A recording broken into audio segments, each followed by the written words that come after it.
वो कौन सा मुल्क है जहाँ के मर्द सबसे खूबसूरत होते हैं?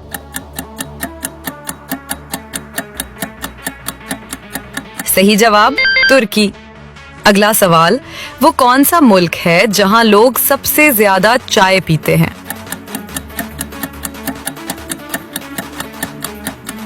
सही जवाब भारत।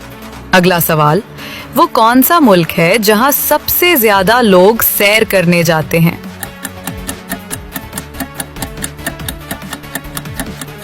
अपनी ज़हानत से इसका जवाब कमेंट सेक्शन में दें। अगला सवाल, वो कौन सा मुल्क है जहाँ के लोग सबसे ज्यादा तेज बोलते हैं?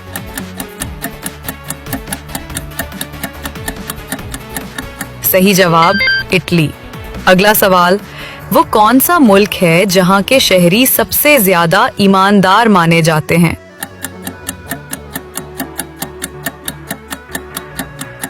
सही जवाब डेनमार्क।